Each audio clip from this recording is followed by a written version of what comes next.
I'm Daniel, the Past Life Regressionist, and it's time to begin. Lift off and the clock has started. 3, 2,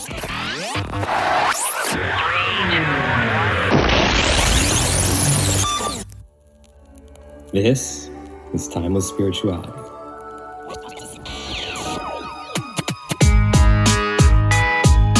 Enjoy Utility Time.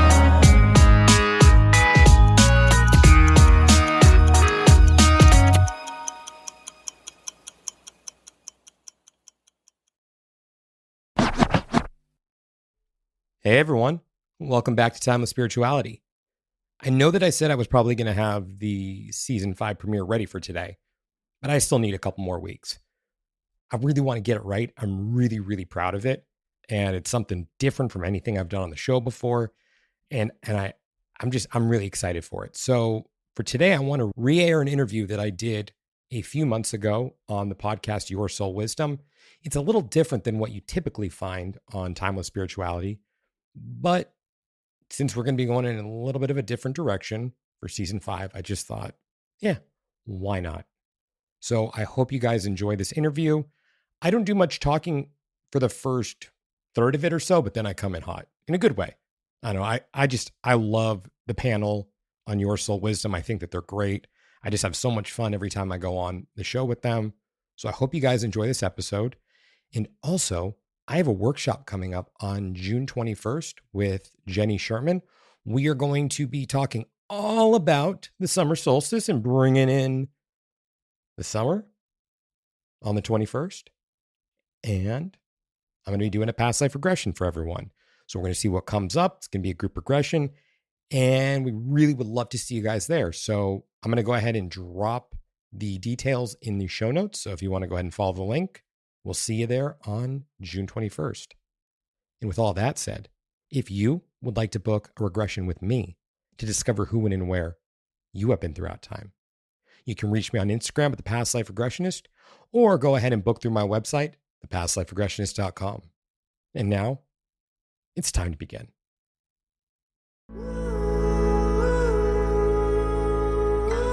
Welcome to Your Soul Wisdom, hosted by Yana Amor Manocas.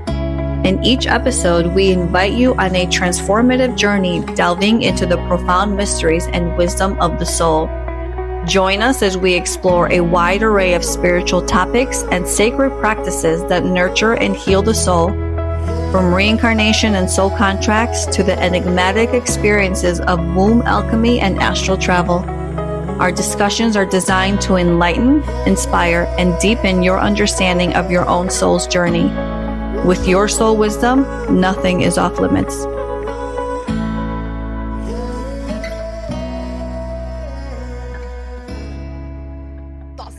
Sausage. Well, there you go. Sausage activated. No, maybe we need to make every guest say sausage. Get the sausage all the time. Put that in the clip. I may drop it in there. Yeah, Your job, Daniel, will be to find all the sausage clips. It's my job. I'm sorry. It's just a good job. Oh my God. I'm the sausage hunter. And you're making him work. I think he would enjoy it. Is it not enough that I already did your theme music? Okay. Let's begin. Okay, listen. Let's start off this episode. I'm going to go watch all your episodes and find the word sausage. You remember how skittish you were? Oh, you don't have to do. I'm like, hey, it's fun. It's fine. It won't take me long. But now you want me to go find sausage and everything? That's how much I care and love you and appreciate you that I want to assign you a task. Oh my God. He's going to assign you a Google document. Just wait. Okay, listen. Let's stop the derailments. Let's get back and let's give you. What are we talking about today? Well, sausage. We're going to get to that. Before we get to that, okay. I do want to thank you, Daniel. You are the one that helped me with the opening theme song, opening of, was that the intro? Is that what it's technically called? Yeah. You did such a beautiful job. I never would have figured out how to do that on my own. And you did it in 3 seconds. You're like, boom, boom, boom. Although you did try to make me echo myself at the end, which I nixed. I 86. However, the end result was absolutely beautiful. So thank you for that. Yeah. You're very welcome. Yes, Daniel, thank you. Can I just say it was awesome, and that's all I'm going to say. Yeah. Oh no, Can you elaborate on that? It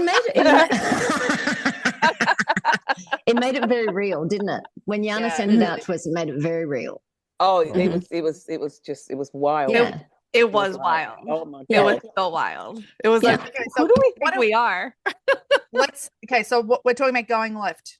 Is that what we're doing today? Yes. Do you want to Correcto. open us up, Kylie, and tell us what that's all about? You met She Kylie? frozen. Can I introduce you to Yes, Kylie? I am totally frozen, having technical difficulties. Yeah. Start the car. Start the car. Yana, you're the fucking host. Host it. I know. Fired before I start. No, we need Okay. Lauren with all of her words, her elegant. Yeah. I know. I don't have any words. Oh, you do. Okay, so again, let's reel us back in. Okay. Today we are talking about what it means to go left, right? And what we mean by that is we often very much, and usually like behind the scenes on our girl chats, we talk about this false light and what it means when people say when you're about to cross over, you've heard forever, go into the light, go into the light. That's where you're supposed to go. That's how you go home. And so for however long, and I think individually and then collectively, we had this conversation where we really started to learn about the fact that going into the light is actually a false light. And all that light is doing is bringing you right back into this karmic incarnation wheel. And we want to get off the wheel. So we want to go, instead of going into the light, we want to go left and go away from the light and kind of get off the hamster wheel, if you will. So that's what we're talking about today. Daniel, are you with us so far? Mm-hmm. I have so many questions. Okay, you know You're about meant to be answering them. Plus, Yana, I thought that when we talked and tested this, it was we turn to the left and but we turn around. Turn Turn around and look back. So Okay, you go so- to the left, but you turn. So we'll have to back. explain that because Yes. that was our conversation. Okay, Amanda, or who wants to explain? Well, I think it came down to the fact that we were discussing whether or not going to the left, is it to the left or to the right? But what happened was that I had seen a video on somebody speaking about this years ago, I think maybe in the 70s. Somebody had sent me this video, didn't even know we were even having this conversation behind closed doors. And there was this old guy who was speaking about when you pass, that you don't go into the light because that's exactly what you just said, Yana. But what you actually do is that you turn and you look around, you look to the back of you, because when you turn around and look back, then the whole of the galaxy spreads out in front of you. So so you have choice. Then you have choice. So what happened was, I think we did a rod session and we asked the rods that question. It might have been in the session where everything did go to the left. And It did. Yeah, and we asked the rods that question, and it was a fact of you didn't go to the right, because we were asking which way do you go? Is it that you go to the left or the right at that time? And it said, and it was more the case of you go to the left, and then we kind of like surmised, was it you go to the left, but you go round? It was, and he also answered yes to looking Back. to looking back. Yeah. So you probably go that way. That's be something, I guess, too. That's my left. Go that way round and look back. I don't know how thing, but it was very real at the time. And a lot of things had come together at that moment in time. And I think I'd also mentioned that, I also talked about this the other day, that, also hearing and understanding it, it made so much sense to me when people say that if going to the light is the real thing for us to do, then there'll be no need for us to have loved ones come to greet us, to convince us to go towards the light. We would just go into the light. But why do they have loved ones come out to greet us? Well, but not only that, hold on, but Yeah, the loved The ones, issue- wasn't that a bit sus as well? yes. So Yeah. the issue I have with that is, if that in fact is what's happening, is it actually our loved ones? Is it actually St. Yes. Peter? Is it actually like these high ascended masters that are coming to greet us? Or is it a, if you will, hologram Of that. or a false So- something that's just Yeah. guiding you back? And that sounds so terrible to even think about or like to put out there. But when you sit here and you go, we're in this prison planet. We're stuck here. Yes, there is no beginning. There's no end. This will never end. We will do this over and over and over. But if we are, in fact, quote unquote, stuck here and trying to get off, then to me, it's like, yes, that has to be a false loved one, a false prophet, a false whatever to get me to come back. I don't see it any other way. Look, I get stuck with that. And well, not stuck. The things that come up for me is that if these are the instructions, they really are counterintuitive to what humans normally do. Like literally everyone that's right-handed naturally turns to the right. Do you know what I mean? And it would never occur to, I've never looked behind me when I've left something. Do you know what I mean? So for me, it's sort of like this weird combination of really ultimate consciousness and base consciousness at the same time to do what you wouldn't instinctually do. And that is the sort of trick. And, even this hologram thing of these people, it just, if this is a game, then seriously, that's just more of the game, isn't it? I mean, like, it's not a particularly nasty bit. It is more of the game. Well, that depends on where you're coming from. Yeah. Because if they are part of the hologram and that's part of the game, then you're being tricked into coming back into reincarnation. You're being tricked the whole into lot's a thinking trick that as this well. Well, it is. Yeah, to be quite as in honest that with this you, is real. It is a massive illusion. These are games. These are experiments that we've all been put into. I think there's been about 12 experiments that have been actually executed on this planet since the beginning. Okay, with humans and with DNA and with all of that. The thing is that throughout all of our DNA, we have been raised, grown, and groomed without choice. We think we have choice, but it is really without choice. Because, okay, if we look at the simple thing of left and right, years ago and up until, I don't know, maybe up to about 50 years ago, children were actually beaten at school. May not be in this country, but in the Caribbean cultures and Caribbean countries and things like that, and even Africa, to be left-handed was a demonic thing. It was, you had the devil in you. So they used to I think they used to tie them behind your back and make you use your right in other countries. Yeah. So my mum was left-handed, and she used to be tried to be beaten out of her at school. You'd get the cane, you'd either get whipped on your hand or you get the cane on your hand or something like that, you know what I mean? Because you were supposed to be right-handed. Who decided that? Who decided we were supposed to be right-handed? So that goes through the DNA. So we predominantly born and grow for your DNA to be right-handed. And every time we come across somebody that's left-handed, oh my God, you're left-handed. Who decided that right was dominant? She's turning left. Do you know what I mean? Naturally. And so when I was naturally, when I was a little girl living in Greece, my father's mother, my grandmother, one of the few things I remember her saying to me was that if I don't learn how to write with my right hand, that God's not going to love me. Wow, there it is. Yeah, that's rough. And I was like little, like 4, 5, 6 years old. And I remember her saying, I'll never forget. And I remember thinking to myself, man, how do I have like such high like self-esteem for myself when you remember things like that? That could easily like screw you up, especially your connection to source.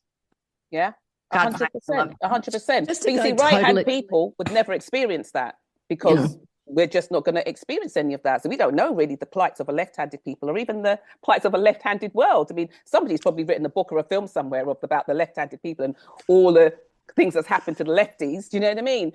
But, I just think that there's so much that has been taken out of us and put into us, and we've been programmed in certain ways and programmed in certain things, that even the things that could be the norm and nothing's wrong with it, then has now become something that we just can't even go near, can't even touch. What's wrong with looking behind you? What is wrong with looking behind you? And that's right. And we talked about that because there's that saying, don't look back, right? Yeah. So we hear that all the time, don't look back. And I didn't Google it before this episode, but like Zoolander cannot turn left, right? Am I right? I don't know. We're looking at Daniel. One way, that's he can't turn left. Google it, Kylie. Zoolander can't turn left. It feels like Daniel should know the answer to this question. Daniel would know the answer. It's your opportunity to answer questions before everyone starts talking. Yeah. Don't you feel, though, that even this turning left thing, the trickiness, it's like the kids, when they're playing games and they have all of those combination buttons to press and it gets them up to a next level or something like that. Like, it just feels like that. It just feels like you just get given a little code and all you need to do is actually remember it, but you need to be available to hear the code. Anyway, I'm obsessed with telling you guys where left-handed people come from. Off track. Go on, Rachel. Go. Okay. So the theory is that many people who are conceived are actually conceived as a multiple birth, but that one of the fetuses, vanishes during the pregnancy, and it's never even known that they're part of a multiple birth. So identical twins, it's something like identical twins, the cell splits after a day. But if the cell doesn't split for a few days, then it produces something called mirror twins. And mirror twins are exact opposites of each other. So if one has a slightly raised left eyebrow, the other one will have a slightly raised right eyebrow, that kind of thing. So the theory is that left-handed people are surviving mirror twins. Anyway, there you go. That's Rachel's little science bit for you. So there you go. My son's a lefty. A slightly different question. Can I discuss the ethics behind this, in a sense of you are with someone who's literally on their deathbed and you're like helping them transition, or you're trying to bring them comfort? Where does our ethics lie when we're telling them to go towards? So I can answer that. Familiarity. I can answer comfort. that. Please do. So I've thought about this, and if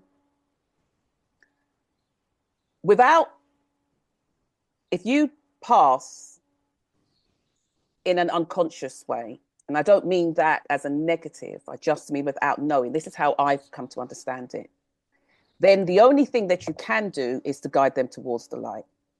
It's the only thing that you can do, because they have no consciousness or no training or no understanding of going left or right, or even turning around and looking behind. What does that all mean? So 9 times out of 10, they're going to be pulled back towards the light. Okay. So that's how I see it.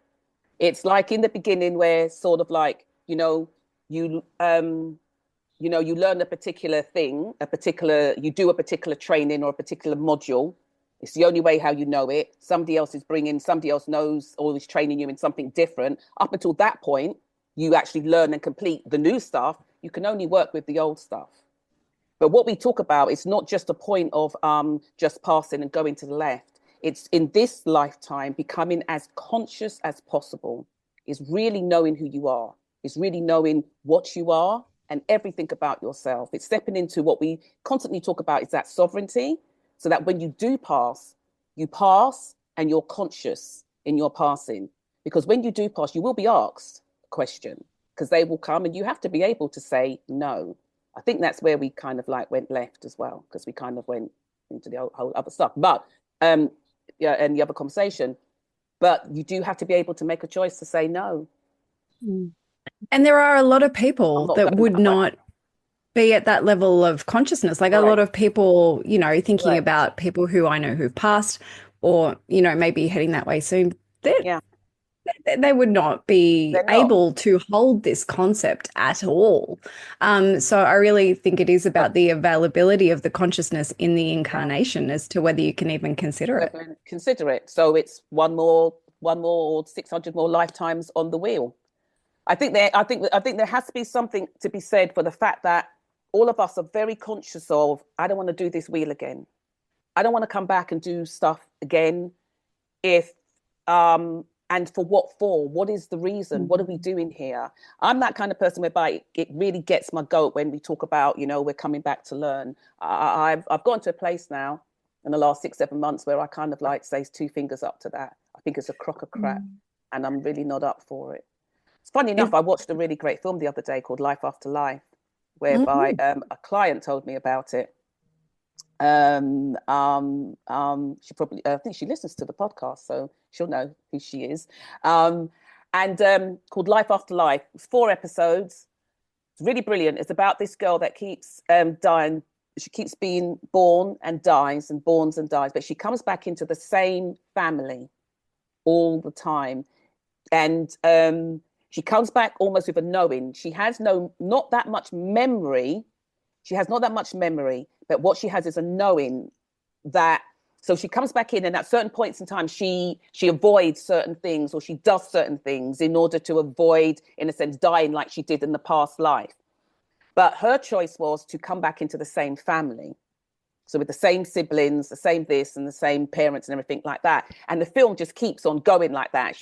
Something happens, she gets in the car and she dies, and then boom, she comes, and then you see her dying, and then she gets reborn again, and it runs. And as the film goes on, as its episodes go on, it runs really quickly through the rebirth, and then it comes right up to date.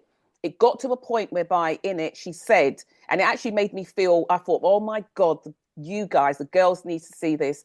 I actually thought in my head, because I felt so sad when she said, I just need to remember. She goes, it's so frustrating not being able to remember. Yeah. Yeah. Yeah. And so we talk about this all the time in, tell me the point of learning where every time I come back, I'm starting at zero. Then what am I really actually learning? I don't even know what it is. I bloody well forgot, or where it is. It should be, if we're learning, I'm coming back and I'm taking off with what I had before. I'm taking off from where I left before. But I mean, Daniel might say different because, he's the past life regressionist. So I've got a question. Sorry, Daniel, we will get to you. Sorry. Let's hear what you're Amanda, what you've made me realise is that I did have a felt sense at some stage. Yeah, go on. Sorry, in my life. I did have a felt sense at some stage in my life that I had got to wherever I had got to before, and I had gone past that point. And I really do think that all of you will agree with me, not that we've ever talked about this, that you've had the same feeling. That happens, exactly. 100%. So I'm not trying to be a shithead. I mean, we do have some remembrance. And, in some ways, if we are going to go through that period, I don't even know if I would want to remember the same shit over and over again. Do you know what I mean? And honestly, I don't know if I'd want to be a baby coming in knowing what I know now. Yeah, well, I don't necessarily think it would make it easier. It wouldn't work like, it really wouldn't work like that. But if I look at it now, okay, I'm 56 years old. It's taken me a lifetime, literally a lifetime, to get to this point. To find us?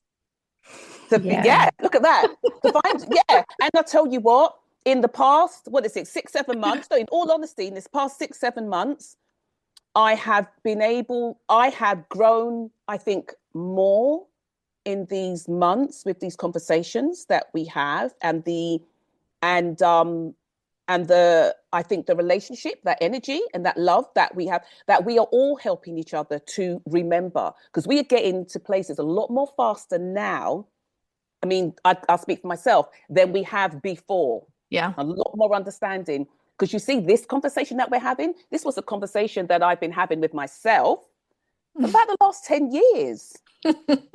Plodding and trying to put together all the pieces, trying to pull together the pieces. Here, now, in the last, 6-7 months, I've said 2 fingers up to this. I know the game and I'm done. I'm absolutely done. But I've been done with reincarnation for a long time. I just couldn't figure out, why am I actually done with this? How much sense is this making to me? And how much choice do I actually have? And I don't want to learn anything anymore. I want to remember. I've always said that. So that's just me. Yeah. I think it's also because you have a connection, a multidimensional connection to lots of other possibilities. I had a really interesting conversation with my best friend who is completely dedicated to coming back. She does not want to get off the wheel. She has a very different view about different things, and that's her story kind of thing. Yeah. And I would also think of other people that perhaps haven't had any kind of experience of that kind of freedom, let's call it, would actually find it really scary. Do you know what I mean? I genuinely think there are lots of people that would be comforted with the concept that they can reincarnate and they can do it again, and they can learn, and they can, not learn, they can experience again, or, that kind of thing. I think it's interesting that maybe the 5 of us, but I think it's beautiful. Do you know what I mean? So I understand all of that, and I think it's beautiful. I have so many people in my life that I would love to come back with. My issue is with the fact that, do we actually have a choice, or what it is? I think is it that we're working towards, or that is really the free choice, and is it a trap? Is it a trap in the sense that, can we actually get out? Do I have a choice when I go over to say, nah, I don't want to reincarnate. I'm going off to planet, Kookaburra, and I'm good. You know what I mean? And I'll see you guys in another 10 light years. I actually had a chat with Rachel about this, because I have a sense that maybe some people don't have the choice. I feel like I chose, and I'm not even sure that I'm going left. Like, I don't know what it is, but I feel a sense of, I don't know, being here to help. Yep. And so I'm wondering if, for some people it is that they're not aware and they're, following the wheel. Maybe some people get to a certain level of consciousness where then they can go choose. And maybe some people choose to come to help. 100%. How extraordinary it would be if everybody chose to come back. Can you imagine if But the there whole are world some of was us. full of people, all of them that chose to come here? Well, how amazing it could have also be. chosen, but that's what the issue is. So many have chosen. We all have chosen. I chose to come here. Yeah. Help this planet in the shift that's going to happen. And I truly believe that. I've been saying this since I was a child, that I'm here. I didn't know what was going to happen, but I did know that I was here to help people make the jump. I think I've been with many planets whereby they have gone through some sort of shift. Do you know what I mean? And this planet is fascinating, as we've said before, because the planet and the humans are also supposed to be going through the shift together. My thing is that it's almost like saying, well, look, I want to go and shop in Sainsbury's. That's our supermarket. Okay. Well, it's one of the supermarkets, the Sainsbury's, Tesco's, supermarket, Walmart, right. But you go into Walmart and suddenly they lock the door behind you and they say, well, you chose to come in, you're not going out. So, you're going to eat and live. We've got beds in the corner over there, we've got we've got everything, right? Well, was happier in Sainsbury. And you're not coming out. And so, and this is what my issue is. So I think what it is that I think it's about waking people up to choice. We've all chosen. We're all here in order to elevate human consciousness, or to waken up human consciousness. So what are we waking it up to? What are we waking it up to? Do you know what I mean? But there is choice. I'll let you know when I remember.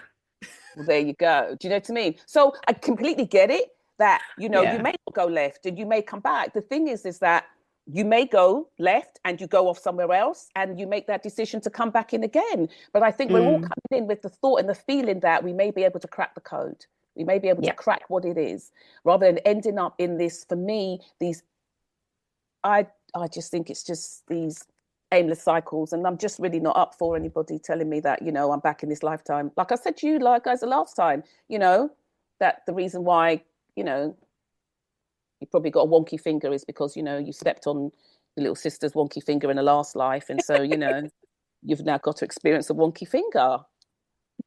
Well, she has all straight fingers and great nails. She's got great nails. I'm just saying. Ladies, we do have a guest on the podcast. I guess I know. I'm dying to know, Daniel. Jump on in. Yeah, please. Yeah. We're all looking at you now. Yeah. All right. Well, look, first thing I need to address is Kookaburra is a real shithole. I've had a life there. Just, it ain't Earth, let's put it that way. So watch what you say about Kookaburra. I had to say that while I took a drink. But it was the only thing I could think of. The Australians. Yeah. Another thing, I already came in here feeling privileged. So, as a straight white male who's an American. So now thank you for adding on the whole right hand thing. Another reason I get to slap myself in the face when I look in the mirror later. Thank you.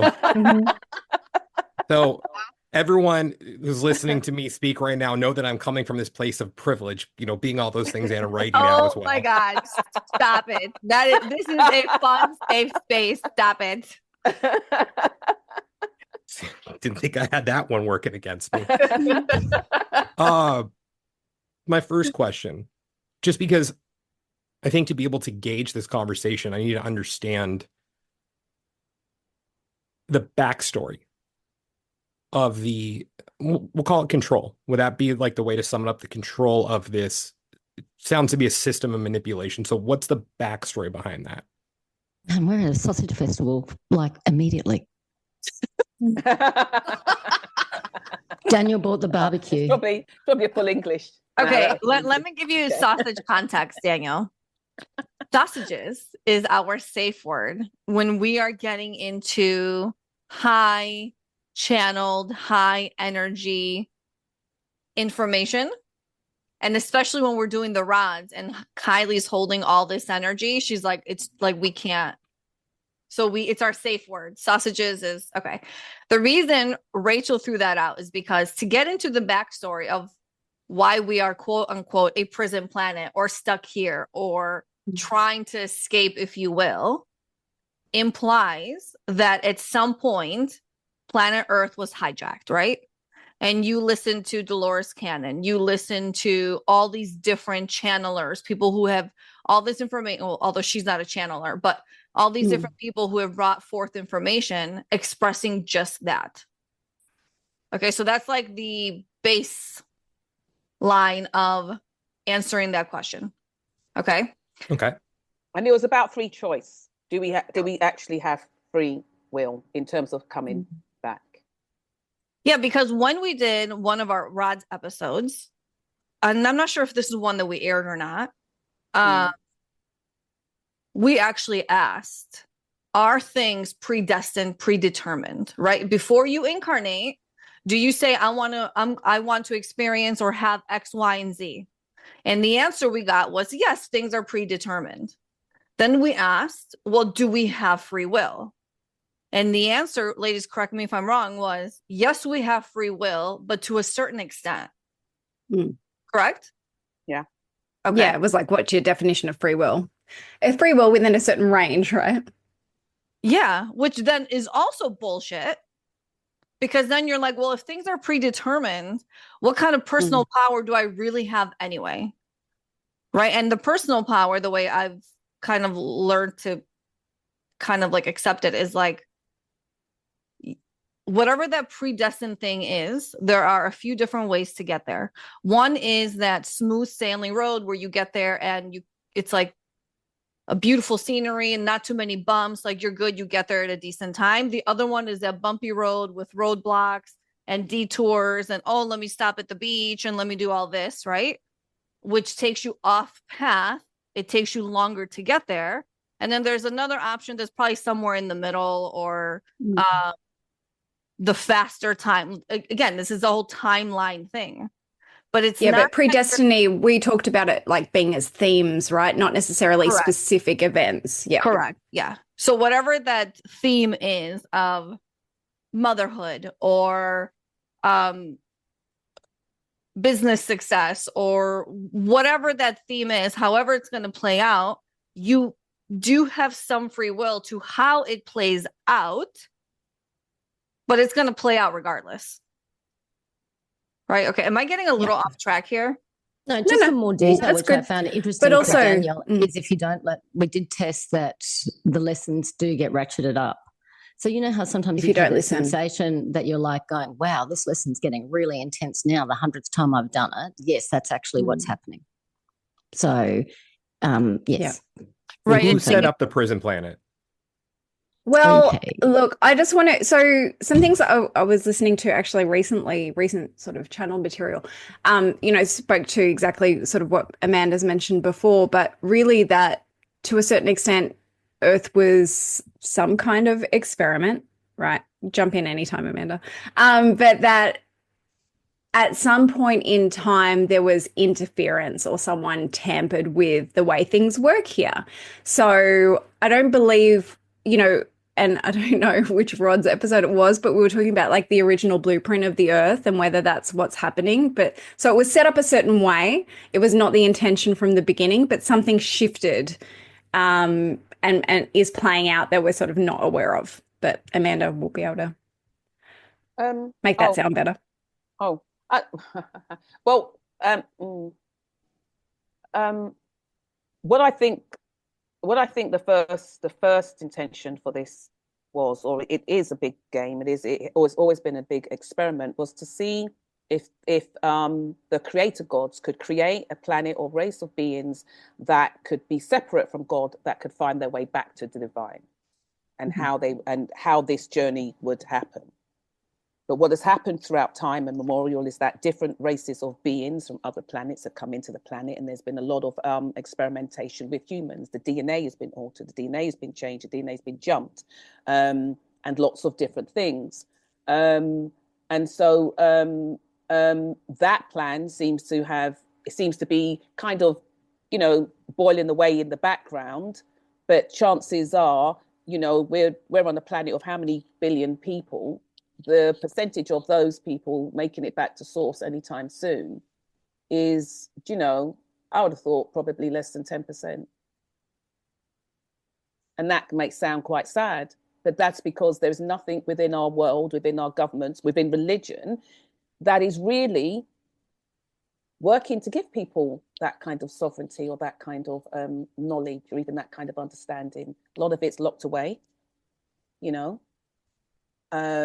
we don't have access to it because there's certain people that choose to believe that we're not ready for that information, or we're not ready. So there's been so much. There are a lot of people on this planet that go by the understanding of I think his name is Melchizedek, is it? Who wrote the Melchizedek? Melchizedek. Yeah, that's right. Yeah, and so and they follow the story of the Anunnaki. That they came here to mine gold because that's what they actually so they came here to mine gold, and they created, they're already beings here, but they created a form of humans that they used as slaves in order to mine the gold for them. So isn't it from Planet Nirabu, stuff like that? I've read the book. You wouldn't think I've read it, but so long ago, and I kind of like discarded some of it because it's not my origin. So I couldn't really resonate with it. I understood it in its entirety, but I couldn't really resonate with it because it's not my origin. But that is an origin for a lot of people. So yes, I think that's where the slave planet comes from. That's what it was created for, in order to mine this gold. But then the story goes on further that when there was when the massive floods happened, now people associate the floods with Atlantis, but people also associate the floods with the Anunnaki, that a lot of things got destroyed and whatever, and it just was too much to rebuild and to do all the humans all over again and to get all this gold out, stuff like that. So they left the planet. They had already mined and taken out a lot of the gold anyway. So, it goes on and goes on and goes on. But this experiment is called an experiment, and it's called a prison planet because of the constantly going back into this wheel, the constant going back into the wheel, constant going back into the wheel. We talk about when you die, you go on to meet God, but do you? If you're going back into the wheel and you're coming back into recycling? So where does this happen? What, do we get taken out on the day trip to see the divine? Hi. I tell you what, though, Amanda, did you watch Chaos? I know Rachel did. Have you guys watched it? Oh my goodness, you got to watch all of it. No, you've got to. Okay. Yeah. And anyone who wants to know about, for you, Amanda. It speaks to this topic. Yeah. No, I second. Okay. So on a practical level, I can understand the gold component. Like if there were beings that came to this planet it's not much different than humans in that respect of just pillaging.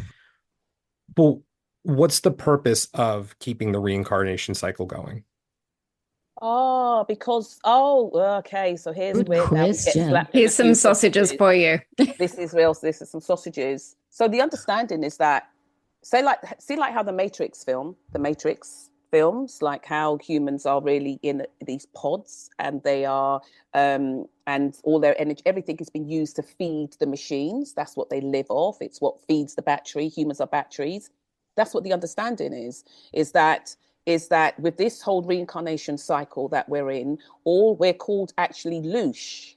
So all the energy, all the trauma that comes off us is feeding these other beings, the matrix that has created this whole system that we constantly reincarnate into and reincarnate into. So everything that comes off us and all of our energy and everything like that. So it's highly possible that we are asleep somewhere in some pods.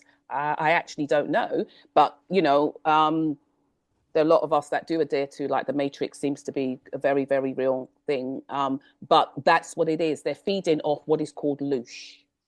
And I could find out what the exact meaning of this loosh is, but that's what it is. It's all this energy. It's everything that comes off us. It's all the trauma. It's all the constant going back and living and going through all of that stuff. Do you know what the loosh is? Yana, yeah, loosh is like that negative, low vibrational energy, right? Fear, sadness, pain, suffering, like all of that. Yep, all of that. Yeah. And so, if you will, it's like, and I know I've mentioned this before. It's like the movie Monsters Inc. You've seen it, Daniel? Correct. Yeah. Have you seen Monsters, Daniel? No. Oh my God. Like, sorry. But don't have children. Don't watch children's films, Yana. It's like that. I saw that before I had kids. Just saying. Monsters Inc. is a great film. You had kids, you were a child. Monsters Inc. I'm just gonna give you a really quick, because I'm sure everyone else in the world has seen it. Monsters Inc. are these really cute monsters, right? They're animated, and their job, they go into this factory. There's two main ones, right? They're going to this factory, and their job is these doors come down. Each employee gets a door, and they go through that door, and their job is to scare the child who's sleeping in their bedroom at night. And as the child gets scared and screams, it fills up these energy bottles. Canisters. Yeah. And that scream energy is what powers the entire city of monsters, of where the monsters live. But, and spoiler alert for you, but still watch it. It's really cute.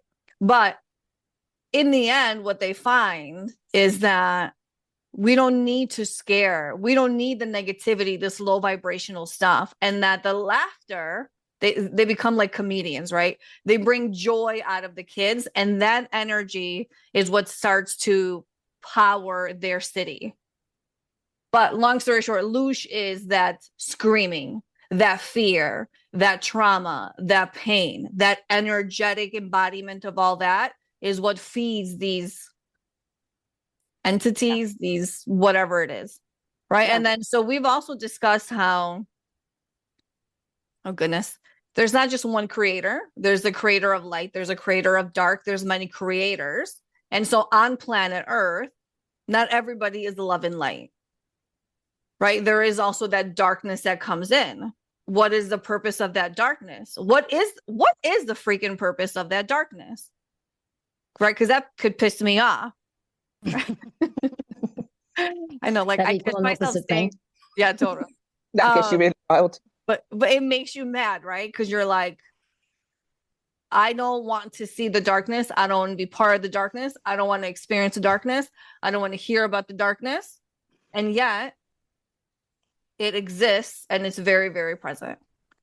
And then, let me continue my tangent. If this is really a free will planet, if this is really a free will planet, right? Because that's how it's sold. Planet Earth is the only planet that allows you to have free will. You can be who you want to be. You can be what you want to be. Yet we come here, and that's actually limited. It's not the truth. I can't be and do whatever I want. Maybe I don't know. Maybe I can. I don't know. But you're limited. And it's like, at what point did that become a limiting thing? Because that's no longer a selling point. You can't sell planet Earth now as some free will oasis, because it's not a free will oasis. It's like, you know, Yana, this is bringing up something that I wanted to ask Amanda before, because you guys have caused me, that's a very big lack of responsibility. Before I even met you guys, this is so off my planet, so I can't even believe I'm saying this shit out loud, but let's go for it. So theoretically, there's entities, energies, whatever, that want to reincarnate here and want a body. So that I find very confusing as well then. So okay, so are you talking? Okay, wait. Are you talking about then, like, like walk-ins and stuff like walk-ins. that. Okay. For Now, instance, to keep it kind of basic. But are you necessarily assuming that walk-ins are of the light?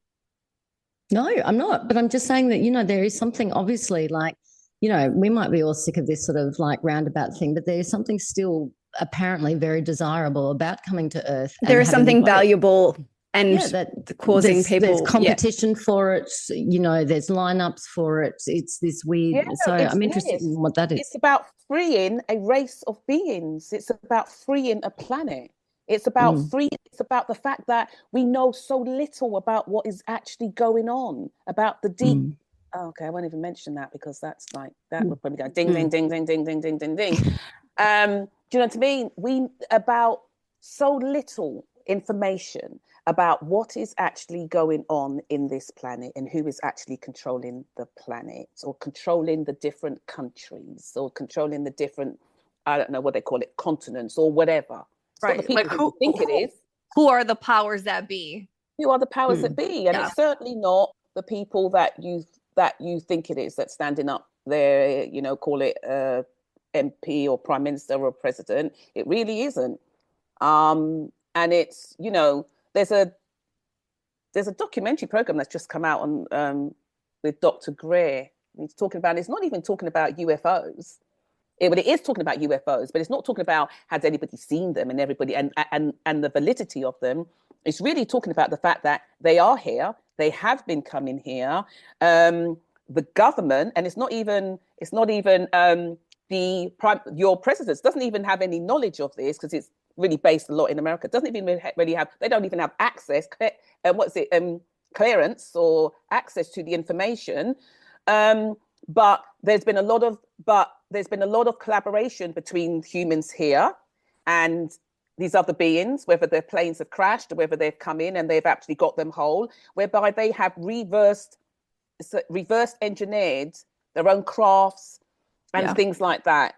There's been a lot of trafficking of humans out of the planet, women, children, people. So this is where we go dark. This is where I usually get slapped with a sausage. You know, being trafficked out off the planet. But these things, all of this exists. It's not been run by it's been run by massive organizations that are behind all of it, that have access to all of this. And so there is so much that we don't know. And as time goes on, as the years pass, as the millennia passes, all the experiments, because what they're also talking about is that the experiments that are being done with a lot of these people that are being trafficked out is DNA experiments, whereby many of them will die. Literally 90% of them will die because the experiments that have been done are horrific because of this whole thing. And I don't know whether or not you'll have heard, it's been talked about for years about hybrids, the hybrids that have been created or that are being created, that are walking the planet right now. Do you know what I mean? And all of this kind of stuff. So I don't know about the hybrids. Do you want to just tell me and the listeners a little bit? Well, the hybrids, there are a lot of genetic experiments that happen and that go on without your knowledge. Do you know what I mean? Which is one of the things whereby I won't do none of that genealogy thing because they say that when you do it, I'd love to do it, but when you do it, it says in the fine print, they then own your sample that you have sent in. They own it. So they could do anything they want with it. So although you've sent it in to find out, you know, whether or not you're coming from, 60 different, cultures, they then own it and they can do whatever they want with it. Whatever they want with it. So they can clone that. I don't really want to see 5 of me walking around. So I think that's just me out there. There's millions of you walking around. Well, there are, versions. But, and somebody was the person that rang up the restaurant the other day. That's right. Do you know what I mean? But there is so much that's happening. And so when we don't know who we are and we don't know what power we hold, see, we've been trained to think that we can't handle memory. We can't handle anything. We can't even handle ourselves. Do you know what I mean? We don't know how to do anything. We don't know how to do that. So we believe that. And we believe that if we're being given that, well, that's just going to be too much. How are we going to handle it? We'll just, why will I need all this? Why will I need all of that? But if we've been like that from the very beginning, don't you think that nature would have created a way whereby we would have access to, we would be able to handle and be all that we are? Why do we need it to be given to us in these little micro doses throughout 1,000 lifetimes? Do you know what I mean? And then you reach the 1,500 lifetime and say, oh, here I am, I'm evolved, I've got it all back, It's bullshit. And as far as I'm concerned, it's right, it is. But there's so much that is going on behind closed doors that we don't know about. I mean, all of you have been through the J-seals. Sorry, Daniel, have been through the J-seals. You might not remember a lot because you were quite maybe, altered and stuff like that. But if you listen to the things that happens within the J-seals, they're actually called the death seals. So you have a race of beings that have come in and will shorten your lifespan. They've already shortened the lifespan. Human beings used to live to 200 odd years old. How is it now that we can barely get past 80? Do you know what I mean? And why? Because nobody wants you to be living past 200 years old, because that doesn't play the game well.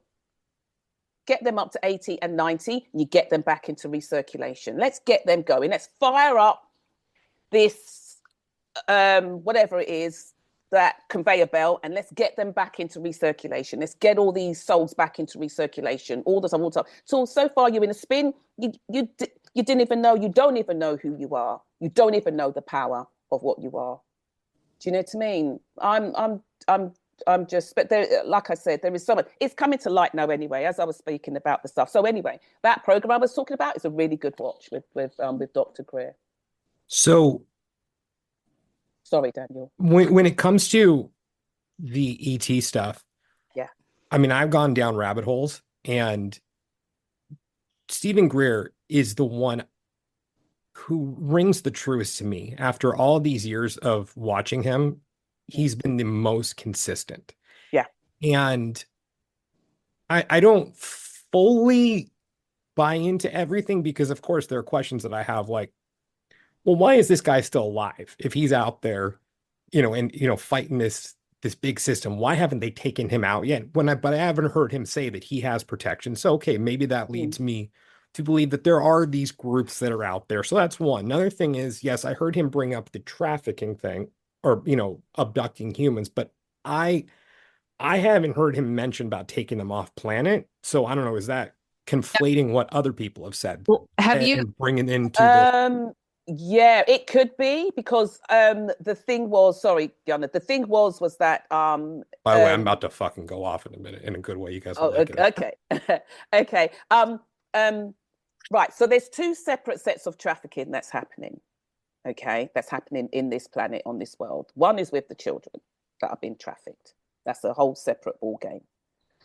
And then what they were talking about is that a lot of people are being trafficked. So what they were trying to talk about in this was that some of these crafts that they were seeing were made by us, and some of the crafts were not made by us. And so there is obviously a collaboration between the off-world beings, the ETs, and these. But there's been a long time talk about the fact that Mars is inhabited underground. There are many bases on Mars and underground. So, and there's many experiments that go on. So what the guy was saying was that when they stumbled upon it, they were actually soldiers. And they stumbled and they came upon it. There were all these SAS guys there.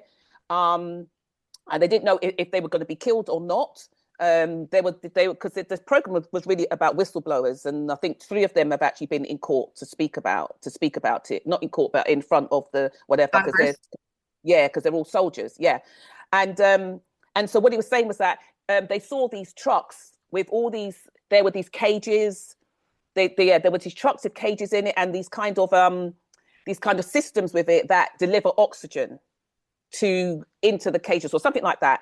And when they're loaded, and they were all being loaded on, and there were also cages that would have been used for humans, to put humans into, load it on, and then it went onto this platform, and then the platform just rose, it joined with the top half of the craft, and then it just shot off to the left.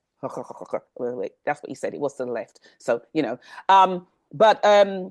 when Dr. Greer said that when he got information from another higher up person, very high up, they said that he knows what the systems are. Those systems are oxygen systems, and they're used in trafficking.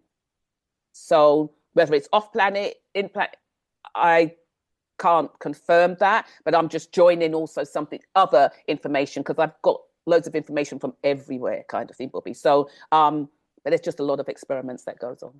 Okay, wait, hold on, Daniel, and you can. I'm going to let you just explode, okay? But has anybody heard about the 20 and back program? The who? I'm shocked. The 20 and back? No. Okay. Again, I have no way to prove this. I never experienced it. However, I also have done lots of years ago. I went off the deep end and I dove, scared myself, stopped, dove, scared myself, stopped. And one of the programs that was actually really discussed in many, many different places is this 20 and back. And so essentially what that is it's one of those where you are essentially trafficked into this program where you spend 20 years off planet as a slave, if you will, Mars, different kind of planets, and you're doing whatever you're doing. But when you're brought back, it's as if time stood still and that a moment had passed. And so you served your time over there and you came back. Well, like back into your body at that point, right? Totally. Yeah. There is also space trade where it's not just gold they're mining. It's not just humans. Oh God.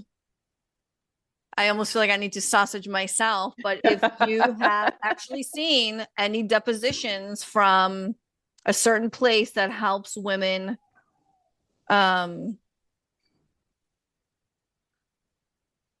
is it the PP? Yes. Okay. They actually sell sausage PP. Yeah. They actually sell the remains. Yeah, the remains. Who the fuck is buying these remains? And it's on record, it's on court transcripts, it's on depositions. This is a real thing. It's not conspiracy. I'm not making it up. Who the fuck is buying that shit? Well, I mean, there could be a lot of deductive reasoning also, because I think there is the whole stem cell thing. Not saying that this isn't taking place. Stop. There is no. Well, that's not even a debate, a discussion as to why any of that is sold. Especially if it's for the good of humanity, how come no woman knows that this is happening? Okay, so we'll just keep again. I'm not saying that, but that's using deductive reasoning to say, well, they're selling it, therefore it is being shipped off planet. Yeah, the whole thing is just. How do we know it's not just some like sick pervert who just likes to, paint portraits with this stuff? I mean, I know, but you know what I mean? Like they're doing this, therefore it must be this that it goes to. Can it just be maybe that is happening? But we don't know. Yeah, so 100%. Do I know where these remains are going? No. But I can guarantee you, wherever they're going, it's not for my highest good or yours. Do you understand what I'm saying? Yeah, I do. Yeah, because we probably know if it was. Like, it would just be more out in the open of saying, this is what we're doing with all these discarded things. Yeah. And so the research shakers are a bunch of fucking morons also, though. I think a lot of people are power hungry and think like, oh, we're doing this for the greater good. Again, not to excuse anything. But I think it's deductive reasoning that leads us down a path. Like, so I want that someone come on the podcast, and it's an episode that I haven't aired yet. And it was a really far out there idea. And I didn't align with the idea fully. And this person said that I was, very closed-minded or simple-minded, and that I was an outside-the-box thinker. And I just say, do you know what I do for work? Right. So when I started coming around all this stuff, look, I'm certified in QHHT, which is Dolores Cannon's method. And reading her books before I became certified, I started to see the concept of star seeds popping up.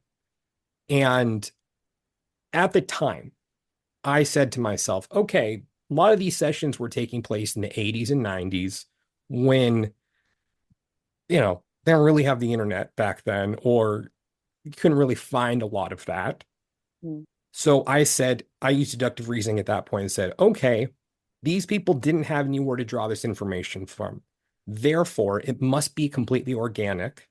And this concept is real because, well, it's coming out of this state of hypnosis. And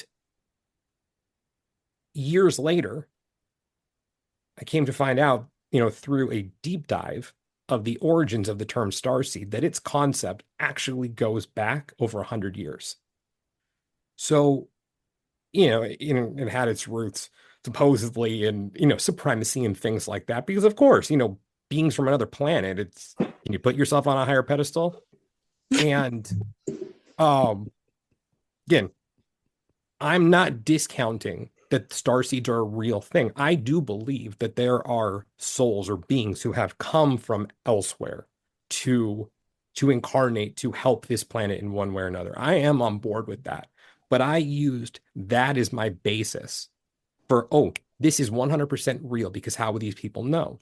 But when I learned about the history of the term, I took that step backwards and I said, okay, well, they still had metaphysical bookshops in, say, the 60s, especially with the hippies and things like that, where sure, there were these little groups of people where these concepts spread.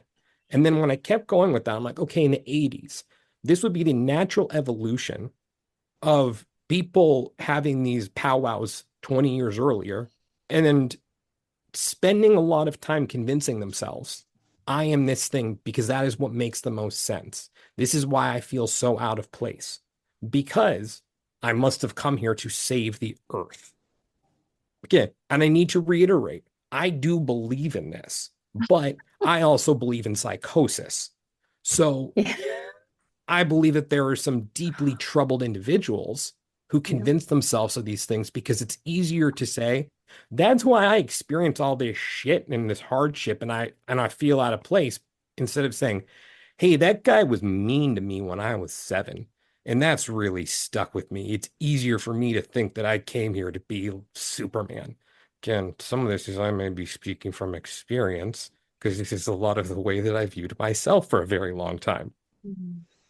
Until I took that step back and I said, okay, because I was in this class called Contemplation Inquiry, and the concept of shadow work came up. And it was about 10 people in this class. And when it came around to me, I said, this is stupid. Why would I look at this? I already know my purpose. I'm here to save the fucking world. I may not have a cape on, but that's what I'm here to do. Why would I look at my shadows? That's just gonna stray me from my path. This is stupid. Boy, was I kidding myself. And here's the ironic thing. I was already a practitioner at this point too. I was already guiding people on journeys. And I think I was better about not projecting onto them, though, I stayed more tight-lipped, because I also understood that there was a deep responsibility that came with the position that I was in, and that I did have the ability to shape belief systems. But when I was on that 100% belief train of the concept of star seeds and purpose and everything, it still wasn't a fact. So that's why I didn't approach it that way with my clients. And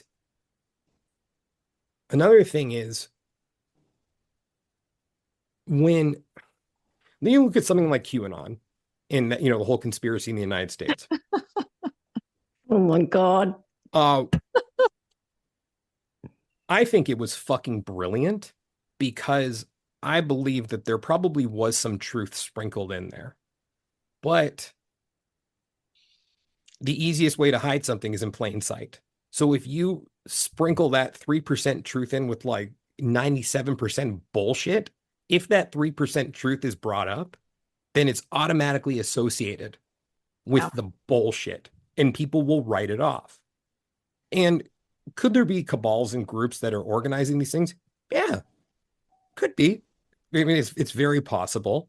And it would make sense to hide your crimes in plain sight, because if the walls are closing in on you, Do I believe in the whole sex trafficking thing in the trafficking of minors? Yes. Is it done for nefarious purposes beyond just perverts? It could be. And the best way to hide that is to say, oh, this was happening in the basement of a pizza shop. Because then, the masses who don't take the time to actually think about it are like, that is so absurd. None of this could be real. Yeah.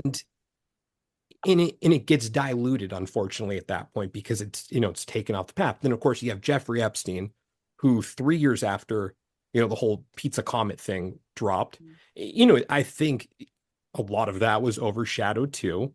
So these things are there, and I think they have their basis in things that may be real. But again, I think there may be conflations that take place. And one of the things that's irked me about the spiritual community is this belief that because, people in the community, we may have our eyes open and may be more aware of these things, that we are not susceptible to being duped. Because I think if anything, that makes us the most susceptible to being duped, because we're like, you can't get us. We see what's going on. And who the fuck do you think they're going to come after if there really is a shift taking place on Earth? You think it's going to be the fucking drones? People who really can't think beyond, just fill in the blank, or who have the desire to look deeper at things. It's like, no, if there is something energetically going on here and there are groups, and look, it could be aliens or it could just be fucking power hungry people who understand something beyond what we know to be the truth or real, because maybe these things are being hidden because of just, this power and control.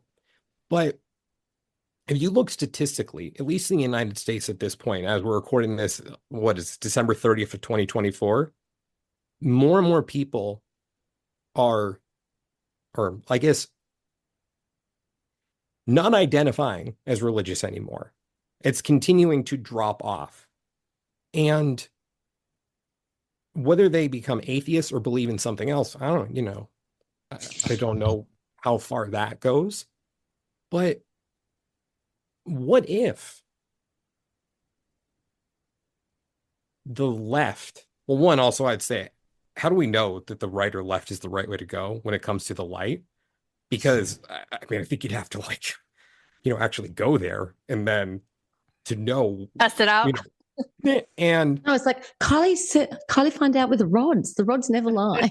But also, were the rods asked which way the light right was? Question, yeah, and so on and so forth. Yeah, I think because you got to always ask the right question, and also again at that point using the deductive reasoning. Well, if the rod said this, then it must be everything, because it's not taking everything else into account.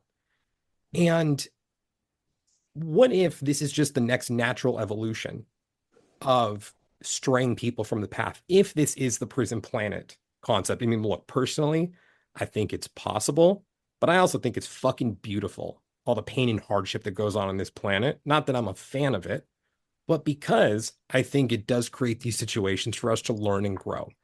And just like Rachel was saying, it's like, well, if you make a choice to come into this place, you're coming here for a reason, and maybe that you're going to be coming on this cycle. But I think bad things just happen.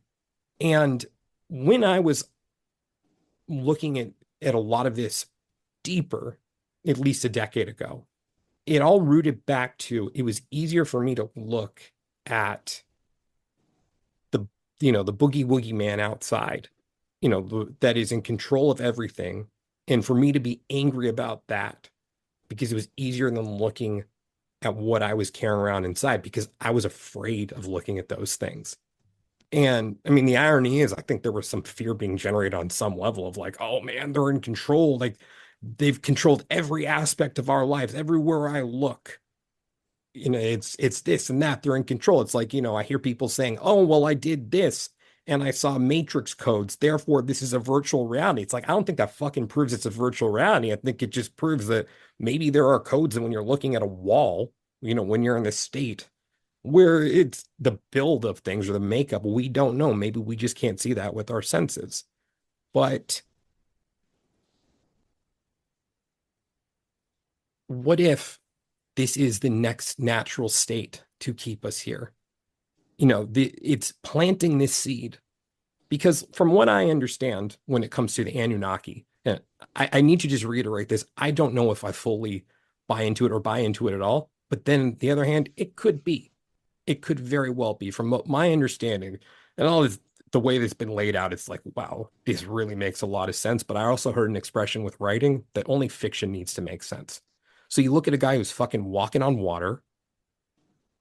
The story may make a little bit too much sense. Do I believe that there was a Jesus? Yeah. Do I believe that Jesus walked on water? Probably. Do I think that Jesus was remarkable? Yeah, I think so. Do I believe that Jesus was the Son of God? Well, I think we all are to some extent, but I think that he may have embodied more of that than all of us. This is also coming from a fucking Jew. By the way, I may or may not have been Judas in another life. That's still up for debate. But, you know, we can cover that at another time. I could see that happening. Right. It would make It's sense like, as to why as another Jew, Daniel, like, let's not call each other fucking Jews. There's enough of that. Just Jews, babe. Just Jews. Look, I already listed the 4 things I have working against me. Jew is not one of them for that well, point. it's true. That, like, Puts me in it one takes of the you down a bit. minorities at least. So, but it's like with the Bible, I think a lot of what turned me away from that was still going by the story. You know, only fiction needs to make sense, while not taking into account, well, maybe it was a way to make things make sense for the masses in a way that they could understand at the time. But maybe it also wasn't fully as presented. So, but again, just there were little bits and pieces that were filled in to contribute to an understanding. And even with this narrative of going to the left instead of going to the right, maybe it's a conflation of things that are taking place, because I think it also comes down to who do you put your faith in when it comes to your information that you're receiving.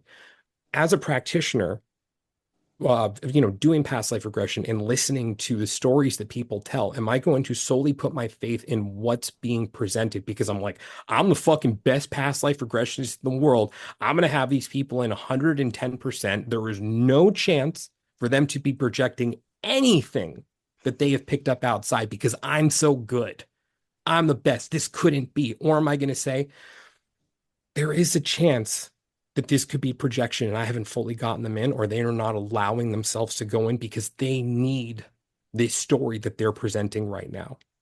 They may very well need it, so they're not going to allow anything other than this story to take place. And then am I going to be so arrogant to walk away from that and say, so I'm the fucking best, so I'm going to go out there and treat this as fact and go and spread this message to the world because it came through this person who I think is remarkable in one way or another. And but looking at them as something other than human. And then, do I come in, Amanda, or do you want me to? I do.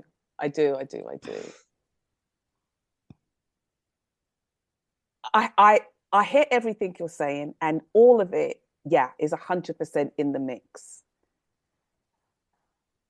But I don't think it comes down to just the fact that, because, okay, so what I'm trying to understand is, are you putting it down to being mindful about where your information comes from? Are you putting it down to being mindful about how you separate yourself as a practitioner and be open to the fact that all things are possible? Anything is possible, anything is viable. So it's about I suppose, the integrity of how you set up your work or how you set up to work. So I'm just asking the question because there's a lot of things thrown in there that seems to come in a sense of a place of crap. What is it? I'm trying to say is that, okay, maybe I should just come from what I'm trying to say. I never came in to save the planet. The planet doesn't need saving. The world doesn't. No, I did. Oh, okay. So I'm understanding now. Okay, right. But you know that is also okay. So, but and I never came in to save humans. what I believe that I came in to do, I'm just talking about me, is that what I believe I came in to do was that I came in with some form of memory. And I kind of came in to come in and say, hey, listen, I have this memory, I have this knowledge, I have this understanding, and it's growing all the time within me. And I think what I agreed to do by coming back is to facilitate that in everybody that finds me. So if you find me, there's a reason that you found me, and it's not an accident. If you know me or if you come to me. For me, I seem to attract a lot of people that one of the things, the first thing that comes out of their mind, comes out of their mouth is, without even knowing, I mean, obviously the podcast has now brought me out in the world so that people, they sometimes now people are finding me because of how I present on the podcast, and that's what they want. But even till before then, up until then, a lot of people have presented to me with, I'm so tired of this constantly going round and round and round. And I know it isn't what I'm supposed to be doing. And I can't figure out what it is I'm supposed to be doing here. But all I seem to be doing is born, I live this life, I die, and I come back. And this wheel, and this wheel, and this wheel, and I'm done. And I'm done. So inside me, I'm thinking, that's crazy. Because like, that's me. Do you know what I mean? So I am discovering also, for me, it's not what I'm discovering through everybody that I meet, through the conversations that I'm having. I'm beginning to put the pieces of the puzzle together, and I'm really trying to understand what exactly is happening. So I hear and I listen and I shift through everything. So but then there's also, I don't know if you know the whole, in a sense, dimensional thing that I think it's in, I think it's in the fourth dimension. No, it's not fourth dimension. It's when you're, I think it's fourth dimension of existing. Then it's all about saving the world and saving the planet and stuff like that. It's about how you begin to shift and move through these different dimensions. And it's all okay because, like you said, it's all a growing process. It's all a shifting process. And I've always said, yeah, sometimes people are just shit. People are just mean. People are just evil and they're wicked. It's got nothing to do with this or that or anything. They're just wicked people. They're just horrible. I get all of that. But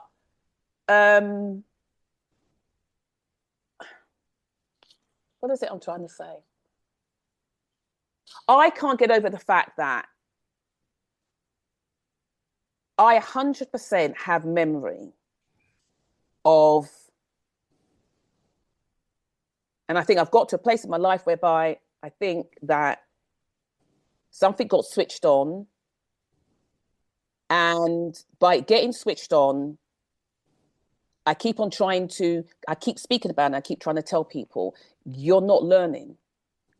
We are been placed, we've been raised, we've been grown like that within our DNA to believe that you're learning, that you're learning, that you're learning. You're not learning. You are in a memory cycle. Marika, you say you're 100% of that memory. Or you have 100% memory of that within my body, and it's almost. But do you have 100% of that memory though? Of what all of my memory? Do you have 100% of that 100%?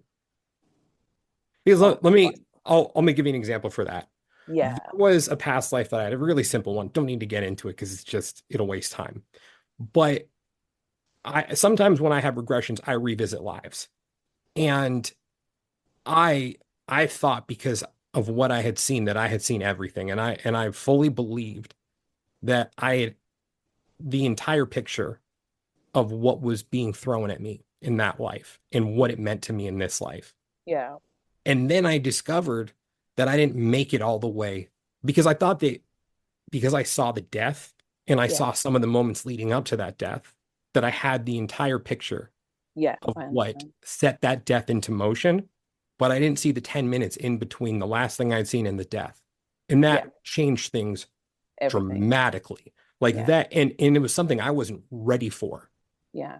Years earlier. And I thought that this is the way it is because I'm like, I have, birth till death. And that was stupid of me to think. Because this guy lived 30 some years. And for me to, so I get it. There be more to. I get it. I understand what you're saying. So in terms of me, what I'm doing is that I'm putting together a long sort of years of my memory. That how do I, at 5, 6 years old, sit on a bench at school, and I'm sitting down there considering God, considering what is this all about? I'm 6 years old. What is this all about? If and when I die, this goes on forever and ever and ever and ever and ever. Do we exist like that forever and ever and ever? I can see still where I'm sat in the school by myself, not because I had no friends. I did have friends. I was just contemplating. As most 6-year-olds do. This is definitely what was on my mind. Exactly. Just see what I'm saying? By the way, I was being sarcastic sausage. So was I. Yeah. And contemplating this, and then it wasn't at 5, 6 years old that I was having spiritual conversations with my parents. That wasn't happening. Do you know what I mean? Even though everybody knows that my whole family was all like spiritual conscious. My mum was psychic and me, all that kind of stuff. So, but at 5 and 6. And I know it was that because I know where I was sitting, because our school was separated up until 5. You was in one part, and 6 from 7 onwards, you were in one part. So yeah, 5 to 6. Yeah. So, and knowing, and then going to secondary school and finding friends that were in all these different religions, Muslim, Hindu, everything else, for us to be having these conversations. So while everybody else is running around, doing up a madness in the school fields, we're sat down there having these spiritual conversations. Well, what's your belief, and why do you believe in 600 different gods, the Hindus, and why do you believe in all these many different gods, and why do the Muslims do this, and why do all of that? And we're having these conversations. So for me, I've been putting together, or I've been trying to collect and remember from since I was a child. I've been trying to remember to get to a point whereby I could then, like how Rachel was saying, it would feel like I was learning. I could then, I do believe that happens, as like Rachel said, that you get to a point whereby you realize that I may be stepping into new territory here. This may be the point where I left off the last time. I don't know. But what I'm saying is gathering. I think what we're trying to do is to get people to get to the place whereby they're gathering, they're remembering. Many of us born and die, we never even touch it. We never even touch it. Do you know what I mean? Never even touch the fact that there is so much more amazing stuff to us. And I think that's what gets me every time, that we live this life without ever knowing that there is so much, I don't know. I don't really know how. What if it all comes down to faith ultimately? That, just like you said, that the right people find you, or that these people find you because you're the right person for them. And because something that brought a lot of chaos into my life, when I stepped into this purpose, if I'm here to save the world, that's what I came here for. Anything else, I'm not going to listen to it. By the way, these are the conversations I was having with myself, because I would never say this shit out loud. But probably shouldn't have said it that way. I'm sorry. It's the Jew in me.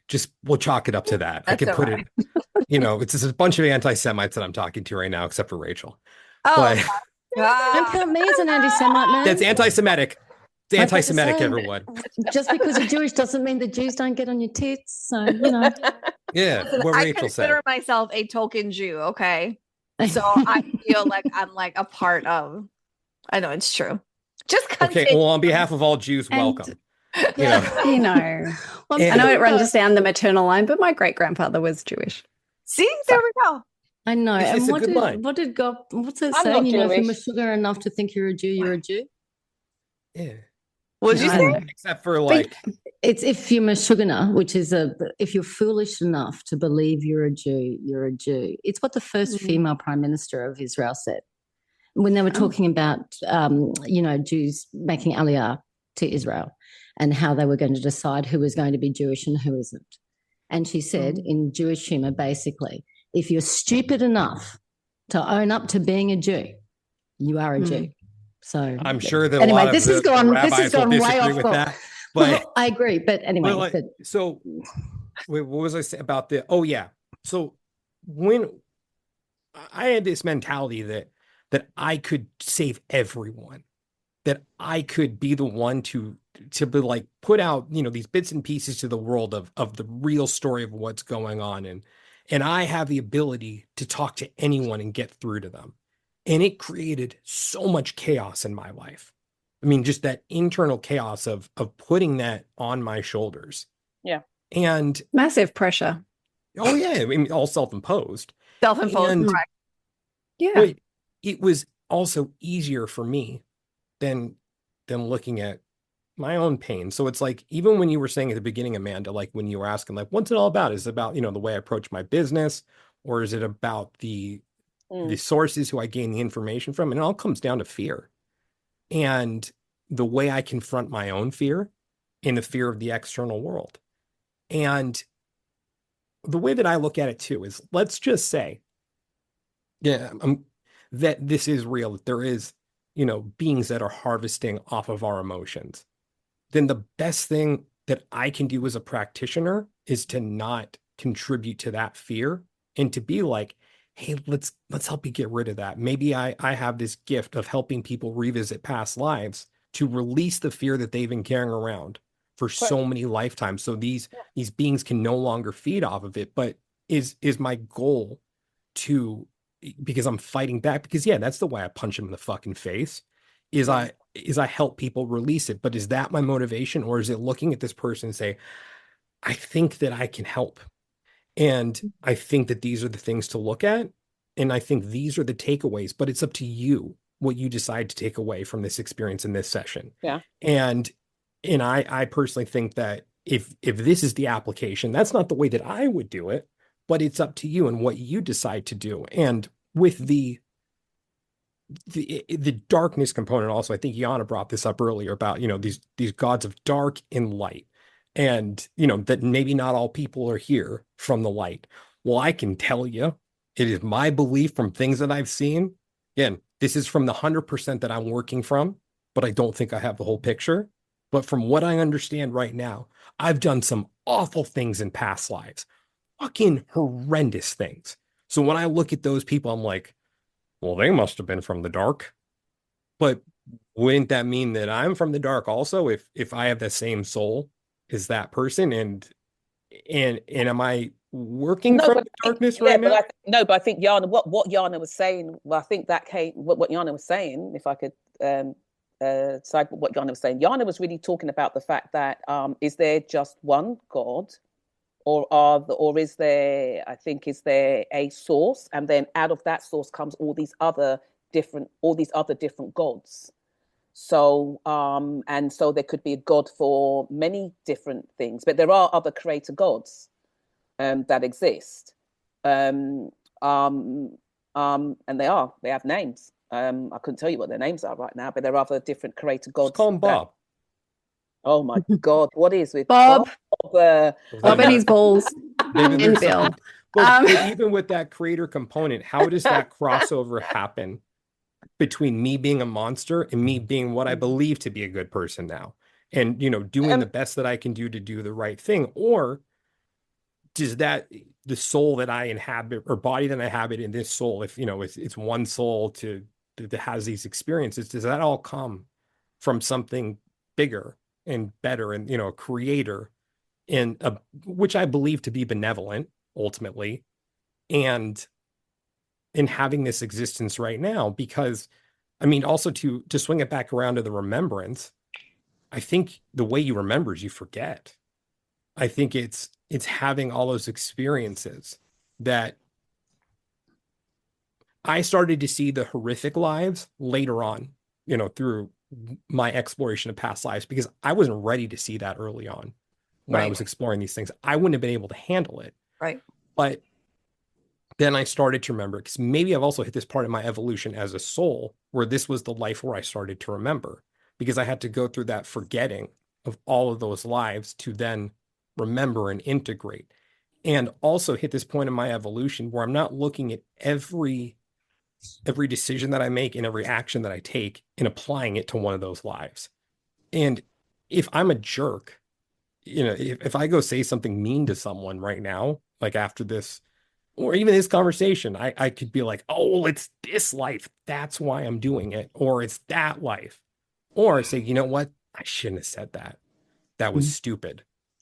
I take accountability for that. Yes, that may be a facet of my personality, but I'm not going to put it on that. But maybe I just remember to start taking these actions of working towards something better, because then I can go out there and spread it to the world. Yeah, I get it. So can I ask you a question then? Yeah.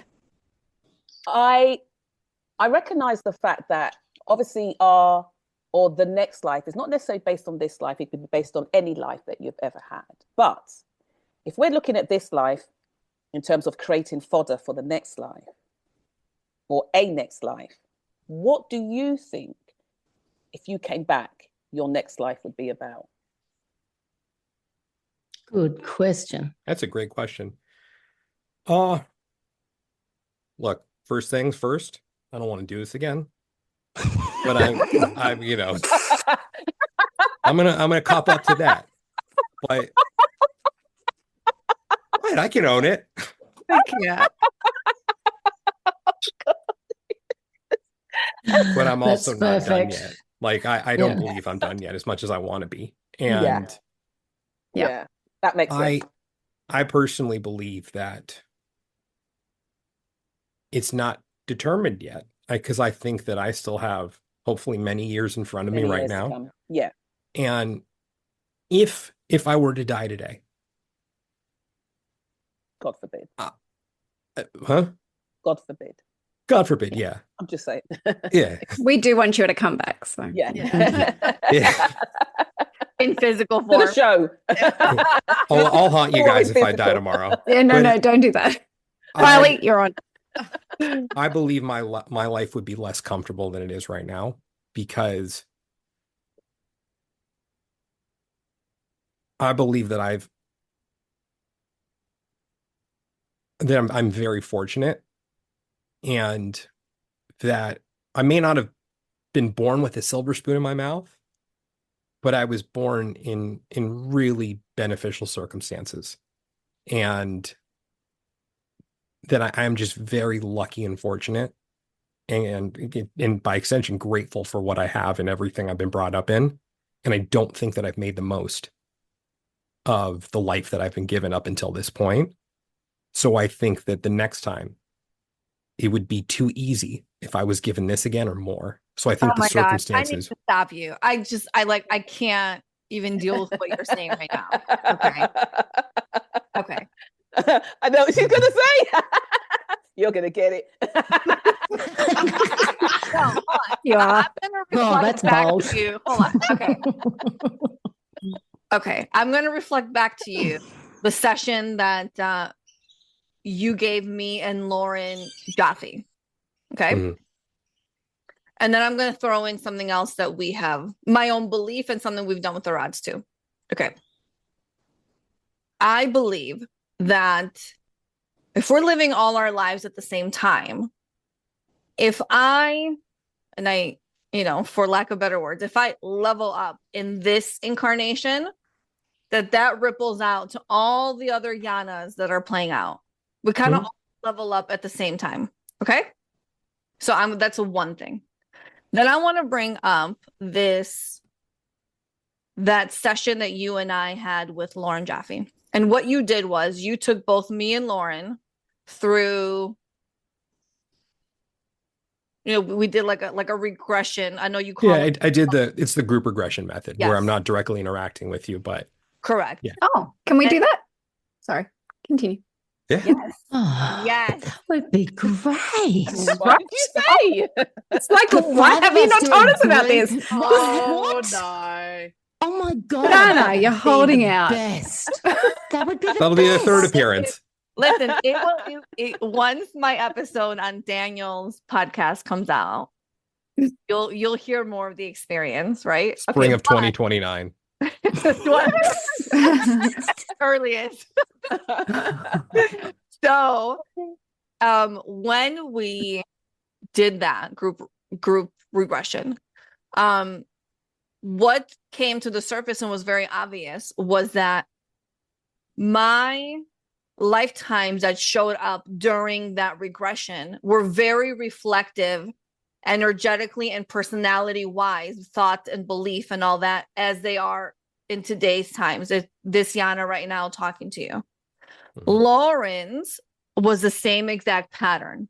So that for me, being an optimistic, positive person, that reflected in those other lifetimes. And again, not to say that they were easy or like I didn't experience anything horrific or bad, but that attitude of optimism, that attitude of positivity, of the attitude of I choose the light over the negativity, reflected. Lauren had a very similar, where her current thought belief system also reflected for her.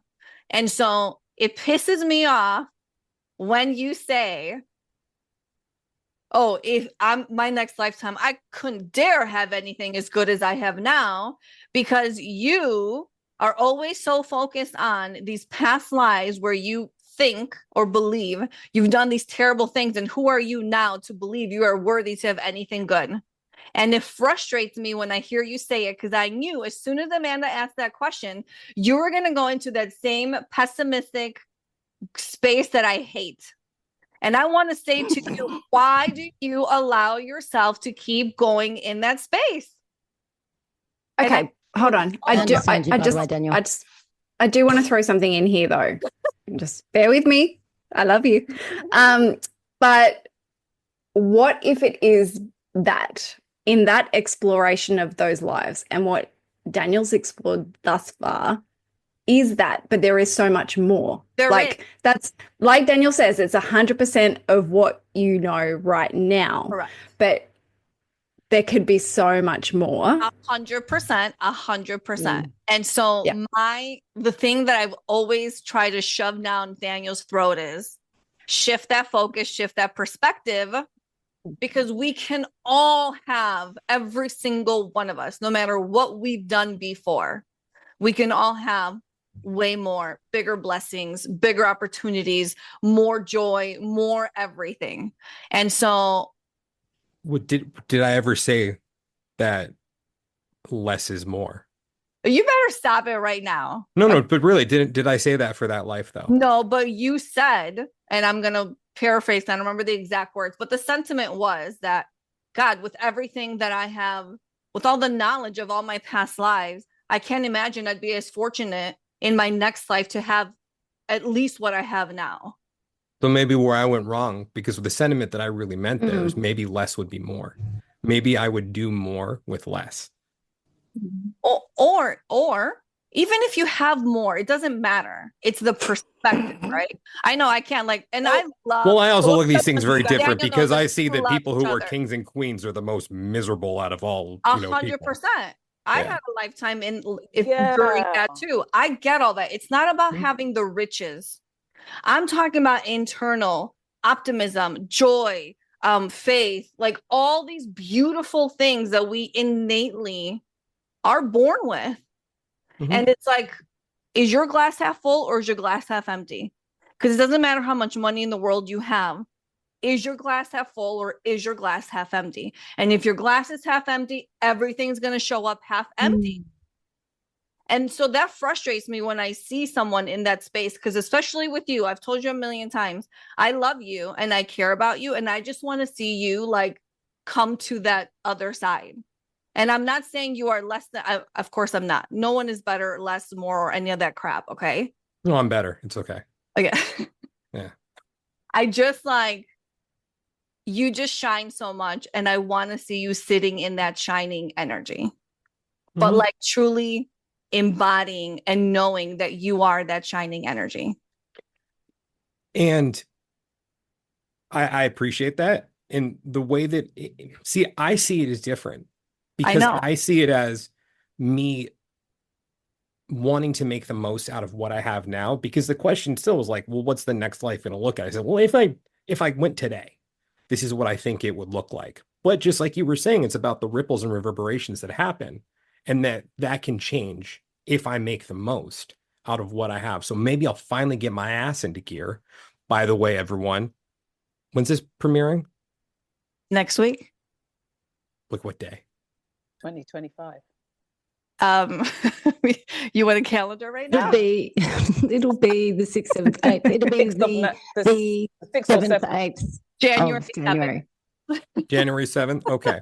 So one of the ways that I play small is by not talking about things that haven't happened yet. And my fear is also when things are out of my control that they're not going to happen. So I just keep my mouth shut. I may have had little rumblings with people in the crowd right now about a project that I've been working on for the better part of the last 8 months.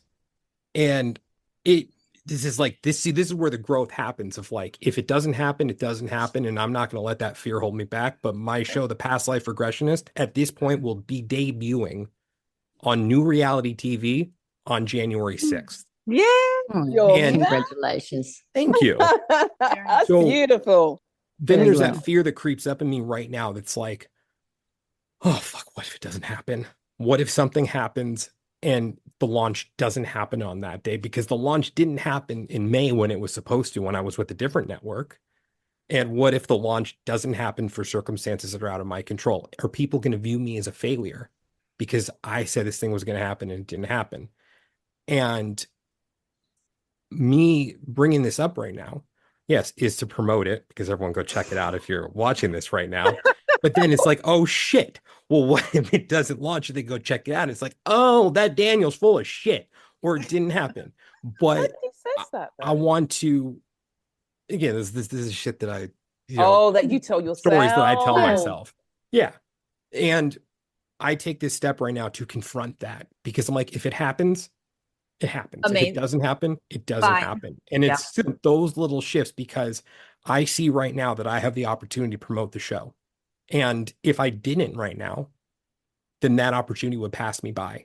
So it's making the most out of what I have right now. And in turn, I think I shifted things right there for that life that I may have been living, say, or what the next one was going to be 10 minutes ago, because I confronted my fear right there. Because it all boils down to fear. It's the fear of, what are others going to think of me if this thing doesn't happen that I said was going to happen? Is this going to challenge my credibility, or are they just going to, think I'm not with it, or a loser? And I could also look at all of the lives where, just still take your pick. But it's like, no, as Daniel, this is something that I need to work on right now. And when it comes to the prison planet concept, I can look at that as a gift and a blessing that I've been, not to advocate that I think it's good if that's the case. I don't know why I keep having to swing back around to these things. Like, no, I'm not advocating on behalf of it. But if it is the case, let me make the most out of what I have with it. If they are keeping this cycle of fear going, I have to have faith and belief, but more than just the belief, faith, because I believe that faith is stronger than belief. And the faith that there is something at the top of all this that is allowing that to happen, and that maybe it is working towards the benefit of all involved. Because I can also tell you about a session that I had years ago. And I believe I even touched on this in episode 3 of my podcast, Timeless Spirituality. It's not an episode I'm very proud of, because it was early on, and it could be better because I wasn't great as a host back then. Still had to get the editing. The quality wasn't great, but everyone go check it out. Where, from what I remember, and I think this could be likened to the Anunnaki thing, my client and guest saw herself as a reptilian in another life, and a reptilian that was involved in levels of control. And I believe, this was a session years ago, but I believe it was over the earth, or exerting some kind of control over the earth. Yeah. And do I know this to be true, that it wasn't a figment of her imagination, or, no. I also don't have reason to doubt that, because that's one of those things like, why would this person make this up? But, or it could be a projection of the subconscious, which all of my past lives may have been that. All these horrific things I'm telling you about may just be like, because of what Jan is saying, that I'm just very pessimistic and this is the way that I see myself. And it's a way for me to tackle something. It's like, oh, I was this horrible person or that horrible person. And because it's going to apply to my life right now in a way that I can move forward. But to get back to that session, she saw herself as a reptilian exerting control over Earth in one way or another. And I don't remember her being fully on board with it, but it was just kind of what they did. But if that was true and real, which again, I believe that it probably was. I think there's something beautiful. Yeah, just beautiful about her now being here and having the opportunity to view it from the other side and to experience it from the other side and go through the motions in a different way where she has an opportunity to grow as a soul. And what is she going to do with it? And how does she move forward with the information that's been presented in a way where it's not, I've spoken with her a couple of times. I've had other sessions with her and she didn't get hung up on it. It wasn't only, it just was what it was. Exactly. And it's the next one was, how does she move forward with her life now and confront those things? So, and I think there's so many sides to it. Like, just like, if it is the case and it's being allowed to happen, maybe we all benefit in one way or another. And that's kind of like saying the person who is the oppressor. And not that as a human right now, I look at a situation like that and I say, it's wrong. It is wrong to oppress. It is wrong to control others. It is wrong. But that's from my human self. I don't know about the soul implications and the experiences of all involved and the growth that takes place as a result of that. But as a human, I'm going to wave my finger at that. But as a soul, I'm not going to pretend like I understand the complexities of it. I just look at it as there could be more in this space that I don't fully understand. And maybe it isn't so black and white. So 3 things. I really might just throw in 3 things. 3 things there. So it's a good rule of 3 there. So 3 things. So going back to what you said about, about your new show coming out and like, and whether or not, if it doesn't air or if it doesn't happen, stuff like that, what people will say. So I was going to say to you that, when, I don't know if you all know that, when actors come out and they do what's it called, when they do the red carpet for their film and stuff like that, and whatever. They've probably got about 3 or 4 more films in the wings that they filmed over the last how many years that haven't yet been released. Haven't yet been released. And they're there. They could have filmed it 2 years ago and they might have thought that it was coming out in 2024, but it's actually not been released because it's not been finished. Production, all the kinds of stuff hasn't happened. So, it comes out over the years and then you think to yourself, my God, this person's always on the screen. But they filmed that film not 20 years ago, but like 3-4 years ago, and they've probably got about 4 different films in the making. So that's all I'm saying. I wouldn't even think like that. I wouldn't think like that, but I think you're really hard on yourself. You are so incredibly hard on yourself. I think you need to just give yourself a break. Yeah. Just, do you know what I mean? And then there's all that juicy stuff that you can dive into. Because it frees up a lot of you, good stuff to dive into. The other thing that I was going to say was that I get lots of clients who have had reptilian lives before. I think that the done said thing is that, reptilians are all bad, but they're good and they're bad reptilians. Oh, yeah, that's some of those too where they said they were good. Yeah. Do you know? Do you know? And what was the other thing that I was going to say is that I do think though that we don't know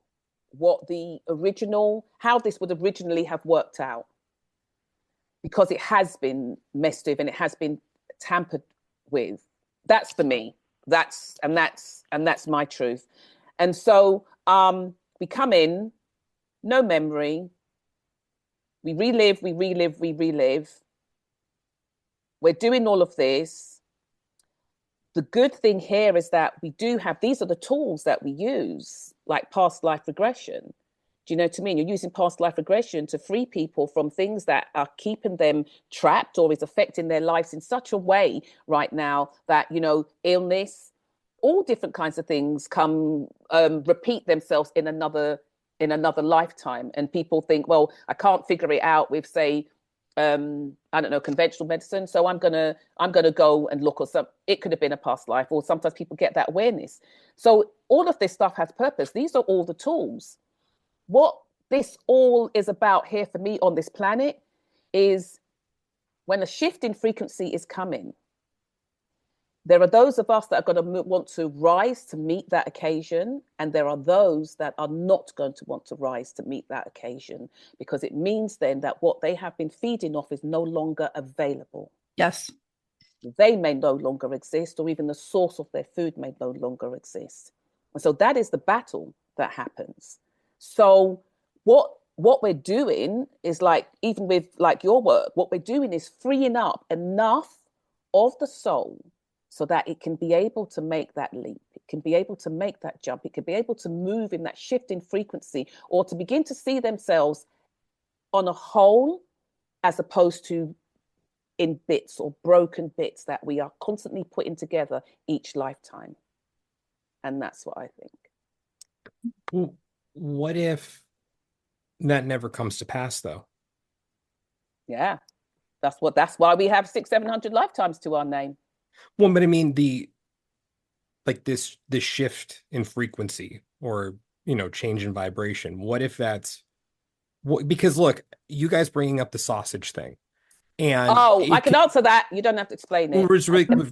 For the sausage thing, though. No. You don't know that 1,000 years from now, that could be the protection that people are putting up, because it had its origins sausages here. Was where it just started as, like, you know, a joke between you guys, and then it picked up steam. It got it could be, oh, you know, and they ask, Mummy, what's the reasons that we put sausages on the front door, or we hang sausages and we don't eat them? Because they are, you know, amulets available soon, everyone. Like the lamb's blood, right? It's possible. It's possible. But, you know, I was going to make a joke now with Dead One. I was going to say that, you know, you were saying, like, what if it never happens? I was going to say, I never fail. Amen. Okay. And so it is. And with that, okay. Kali cards, Yana, Kali cards. Yes. We have. Hold on. I do want to say something, though. Okay. So I'm butting in. Yes. No, I really appreciated your view, Daniel, and something that I was going to say earlier, but it was busy in here. It's just that it really, you know, when you were saying, what can I do to help? And this is what I do. And speaking of your sessions, they're amazing. Everyone book one. So it is a collective effort. And I do feel like, and we do all have unique gifts and knowledge and ways to help people. And I really do feel as though that is what we, you know, need to focus on in our day-to-day to keep the momentum going. And at some point there will be we'll hit a critical point, a critical mass, and it will tip. So, you know, keep your focus and your attention and your energy into what you can do in the day that does bring, you know, love and peace and joy and that shift. But don't be scared to jump into the shadows, because there is beauty in that too. See, Lauren just said what I said very harsh and bluntly in a very beautiful, bold, like. Oh, did I? As Lauren does. Like, this is why words matter. Because I'm very like boom, and Lauren's like this, like lovely. I loved it. It was beautiful. Yeah, and it's like, you know what pisses me off about what you totally, yeah. But also to add to that, like, Daniel, if that opportunity doesn't happen and another one happens, so the fuck what? If someone thinks someone's coming out and it doesn't, who the fuck cares? Because let me tell you something. I've experienced that myself, and I've been hard on myself the same exact way you have. And at the end of the day, I realized every single time after the fact, who cares? Like, it didn't matter. It did not matter, except for the war that was going on inside of me. And I thought, you know what? I got to let it go. It is what it is. It didn't happen. It didn't happen. Things are directions changing. It is what it is. And Well, the frequency is currently shifting. The energy is currently elevating. There are so many shifts energetically that have happened and are happening that it's like one of those where you're like I experienced it and I go, I know nothing. Everything I thought I knew, I know nothing. And I have to like recalibrate. deductive reasoning is a beautiful thing. But, yeah. Okay, so Can I just ask a question just before? Wow. The longest podcast ever. Please, just a question, right? Do you guys not feel that you've done something like this before? Maybe Totally. not on this planet, but elsewhere for other planets, right? So that was what I meant really by the comment that Yep. we've never. I said I've never failed, but what I meant to say was that we've never failed. We've done this Yeah. before. Yeah, we failed in Kookaburra. Oh, okay. You know what? There's something about Kookaburra I didn't even know even existed. But Do you know what? I have to say, when my dad passed away, I had a reading with a really talented medium, and he's like, "Kookaburras, your dad will be around. It'll be Kookaburras." So I'm just like, my dad's jumping in Shut your on the podcast. face. Oh my God! And you Yeah. didn't say that? Huh? And you didn't say that? That came out of. I just said it now. Yeah. that's so beautiful. Wow. And that's Okay, Carly, I'll admit it. Carly, That in could there, be Carly, proof of something cards. more. yes, That's yeah. Do the cards, Carly. Yeah, put the cards. Okay, the I card should have deck said. today is The Soul's Journey, Nice. James Van der Prague. I just thought that I don't know why I associate Daniel with like the James Van Soul's Journey? geometric stuff. Yeah. I've met him. Can I just also add, during this Really? podcast, I just had a stack of papers literally fall off my shelf. Okay. beside me. Mm. So See, we're more all having confirmation. visitations by Okay. someone. Blaming Daniel. The two cards that I pulled, and I thought this was important. I know we're just making this extra long today, but I thought this was really important. I pulled these cards before we started, and I'm like, WTF, I'm re-pulling these because this makes no sense. And now it does make sense, as it always does. Judgment Empathy. and empathy. Okay. Judgment. James Van der Prague says, I understand that everyone has their own unique path and challenges. So there's your message for the week. Oh, geez. And empathy. I am open to seeing both sides of a situation. Beautiful. Thank you, Kylie. And we have something from Lauren too before we get back to Daniel to help us close. You know what? We do, but I'm a little bit torn. So I'm going to give you two titles and I'd like you to pick. Okay? Okay. So who pick? We pick or Daniel picks? Let Collectively. Daniel pick. Okay, Feels so special. I have something called If I Died Today, and another one, yeah, that might be the right one. The other one's called Divinity Looks Like You. No, Okay, if I die today. Yeah, because Daniel Okay, said we're preventing that from happening. Okay, all right. I wrote this. To give you context, Daniel, Lauren is an exceptional writer who for years has just been writing these different segments or short stories or love letters or all that. And so whatever we talk about or discuss, whatever Lauren feels drawn to, she shares. So this is all written by Lauren. I'm not sure this one's exceptional, but anyway, we'll see. I wrote this years ago. Okay, if I died today. It has been on my mind the last few days. If I died today, would I feel like I showed the world who I was? Did I live authentically and let people know who I truly am? Not the mother me, not the daughter me, not the sister me, not the wife me, not the friend me, not the colleague me, the real me, the authentic me. The answer is no. If I died today, the world would not know the true essence of me. Why? Because I'm scared. Hello, fear. Fear of being seen, fear of being heard, fear of being judged, fear of being criticized, fear of being rejected, fear of disapproval. Fear, fear, fear. So the question, how do I get rid of it? And the truth is, I don't know. Here is another question for you. What is the cost of me not being my authentic self? I'll tell you what, it is huge. It brings me sickness. It brings me sadness. It brings me pain. It brings me anger. It brings me frustration. The sorrow is quite simply unexplainable and it is excruciating. So the time has come to really be me, to say who I am, to say what I think, to share my wisdom, to be brave and unashamedly myself. The road from the old you to the new you, but really it is the road to the old you, if you know what I mean, is a relentless and exhausting one. There are hills, there are holes, there are dark places, and there are light places. There are deep breaths, there are shallow breaths, there are tears, and there is joy.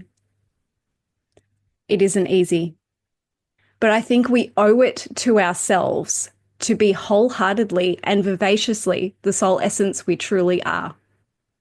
The light is on. It is time to turn it up with hope, love, and faith. That's beautiful. Holy shit. Lauren. Bloody hell. Did you pick that out before we started today, or?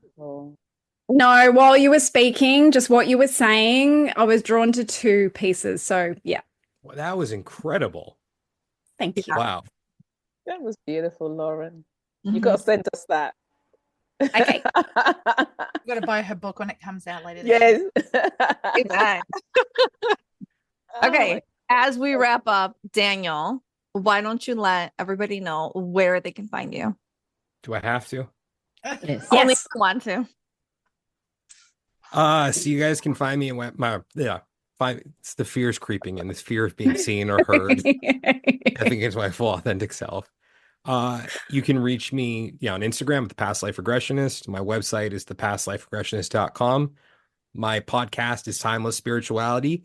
And my new show is called The Past Life Regressionist.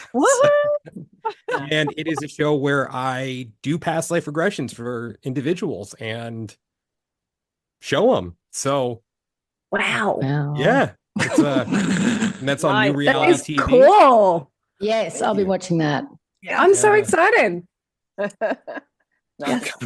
I'm so scared. Excellent. Girl Squad is cheering you on. Yeah, totally. Thank you guys. Full Thank you. support. Awesome. And just I know it's gone on long, but I want we're to say so one more far time. past long, like it's not. You guys This is three episodes now.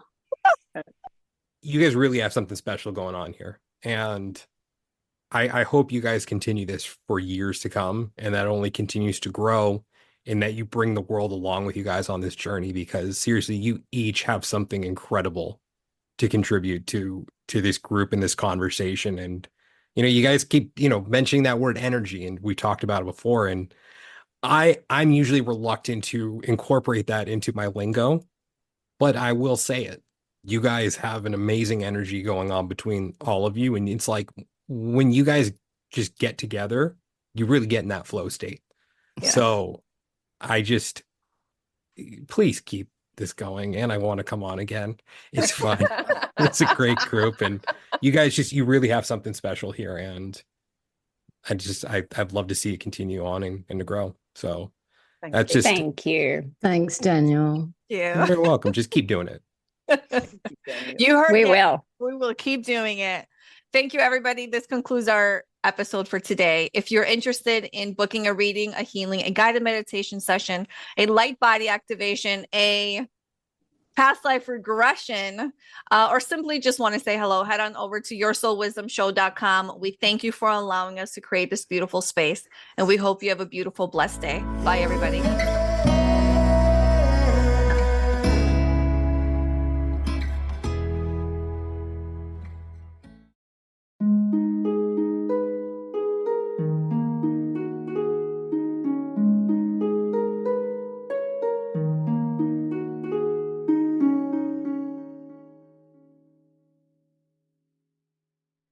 Fellow time travelers, your journey through time awaits you. Just want to thank you guys so much for listening to today's episode. And if you're interested in discovering who, when, and where you have been throughout time, and you'd like to book a session with me, just go ahead and send me a message on Instagram at the Past Life Regressionist, or you can reach me through my website, yourpastliferegressionist.com.